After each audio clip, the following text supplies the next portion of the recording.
ஆப்பிரிக்காவை வச்சியும் ஆப்பிரிக்காவை வச்சியும் எல்லாம் செய்வோம். வீட்டை வச்சியும் என்ன செய்ய மாட்டோம். அமெரிக்கா ஐரோப்பால பரலம் கட்டி நம்ம தெருவுன்னா என்ன செய்யுது அப்படிதானே.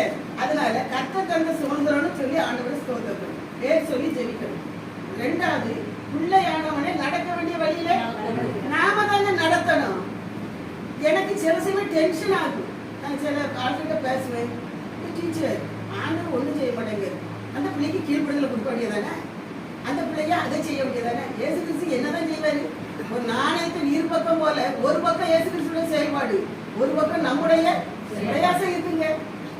பிள்ளையானவன் நடக்க வேண்டிய வழியில நடத்துகிற வசனத்தை எங்க கொண்டு வைக்க நாம தான் நடத்தணும். நாம தான் தலையில எழுதியமா என்ன பயபாசியா ஜோம் பண்ணியா படிக்கிறதுக்கு முன்னால ஒரு நிமிஷம் ஜோம் பண்ணிட்டு படி. எத்தனை பேர் சொல்றோம்? நீ சொன்னவங்க கையை பார்க்கலாம், அவ்வளோ கையை பொண்ணு ரெண்டு கை. நான் என்ன சொல்றேன், சின்ன ஜபம். 50 வயசுக்கு மேலதான் நான் பிஏட படிச்சேன். நம்ம பார்த்துட்டு இருக்கேன். 11 மணி வரை பிள்ளைகளுக்கு படிச்சு கொடுத்துட்டு பிள்ளைகள் வேலையெல்லாம் செஞ்சுட்டு உனக்கு வேலை எல்லாம் செஞ்சுட்டு 11 மணிக்கு மேலே தான் குளிச்சுட்டு ஈஸி சேர்ல படுத்துக்கிறது அவங்களுக்கு படிப்பேன் பாடம். அப்போ ஒவ்வொரு கேள்வி படிக்கும் போதும் இசப்பா இங்கிலீஷ்ல கொஞ்சம் கஷ்டம் தானே, வயசு 50 ஆயிடுச்சுல, ஏசப்பா இந்த எஸ்ஐ படிக்க போறேன் கொஞ்சம் மனசுல படிச்சு அப்படின்னு சொல்லுவேன். சொல்லிட்டு படிச்ச உடனே ஏசப்பா உங்களுக்கு ரொம்ப நன்றி அப்படின்னு சொல்லிடுவேன். ஒரு வருத்தம். இப்படிதான் பிள்ளைகள் படிக்க போகும்போது சொல்லுவேன், இல்லை ஜோமிட்டு படியுமே. அப்படியே தான் அதை சொல்ல. இப்போ அவ பிள்ளைல அவ சொல்றான், நான் நடத்துறதுனால அவ பிள்ளைல அவ என்ன செய்யறா சொல்றா. அதே மாதிரி எங்க வெளியே போனாலும் என்ன சொல்லிட்டு போனோம் அப்படிங்க. வெளியே விளையாட போனாலும் இன்னொரு வீட்டு விளையாட போறேன், இங்க விளையாட போறேன் எனக்கு சொல்லாம போகக்கூடாது. அப்படி சில கோவத்துல டாய்லெட் போனாலும் எனக்கு சொல்லிட்டு போகணும். இப்போ என்ன செய்யறாங்க, 3 பேரும் கல்யாணம் ஆயிடுச்சு, தலை வலிக்கிறாலும் போன போய் சொல்லிடுவோம், வயிறு வலிக்கிறான்னு சொல்லுவான். உடனே நான் சொல்லிக்கிறேன், இதுக்கெல்லாம் சின்ன சின்ன ட்ரீட்மெண்ட் இருக்கு, நான் அம்மா ஏற்கனவே சொல்லியிருக்கிறேன், அந்த மருந்து பார்த்து சாப்பிட வேண்டியதானே.